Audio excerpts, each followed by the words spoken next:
because what he showed is the capacity of being unbelievable. Unbelievable. It's got to be the talk of the town right now, Nadim. Yeah, absolutely. You know, I'd heard things about him being a good player. I think he was injured for a little while. But from when he came into the team, you sort of wondered initially, well, he seems a bit too young to be in this situation where United are struggling. I think seeing him play at Anfield and the like. But as every week's gone by, I think I understand what his value is. I saw him in the FA Cup when they played against Wigan, I think it was. And I looked and I thought, I'll tell you what, I think this is the guy. I think this is the guy. It's very easy to forget how young he is in the style of play that he has, and it also feels very unique to this United side and lots of teams around the Premier League as well. And as Frank was saying, for that goal, that's so good, Kay. The nutmeg, and then the sort of drop of the shoulder to create the space, and then the finish. I'll be honest, I'm hitting that into row Z like 99 times out of 100, guaranteed. But for him, he's just put it into the bottom corner. Easiest job in the world.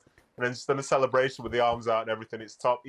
I know it's not difficult to sort of figure this out, but I think he's my favourite Man United player. In fact, he might be my only United player that I like. How about that? Well, he has proved to be a good luck charm quite often, has Nadim.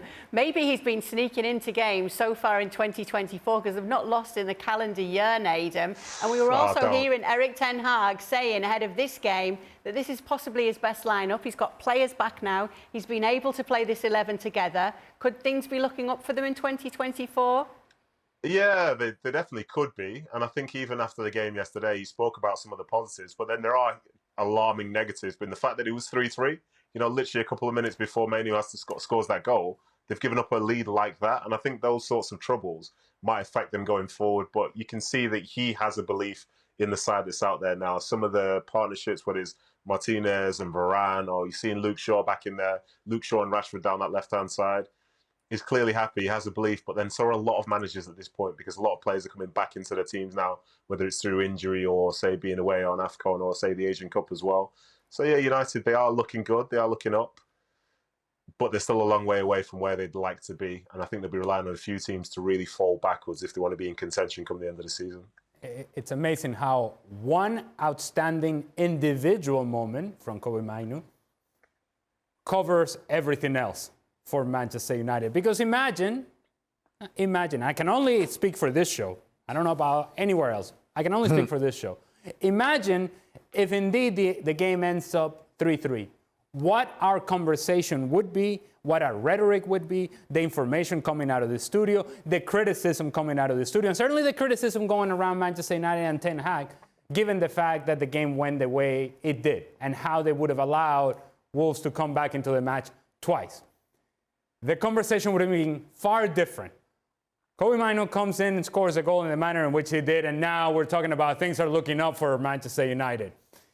The difference between one outstanding individual moment and what is a very flawed team.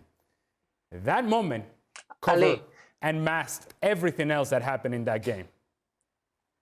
I don't think it masks everything. I mean, we can talk about offensively what they did and what they did very well. They scored goals. They were by a little margin, offside, and they had many chances. But we cannot forget what is the biggest weakness of Manchester United this season. They're not strong enough in the middle of the park, and they're not strong enough defensively. I think Onana should have gotten a penalty against him when he went out when Martinez saved on the line.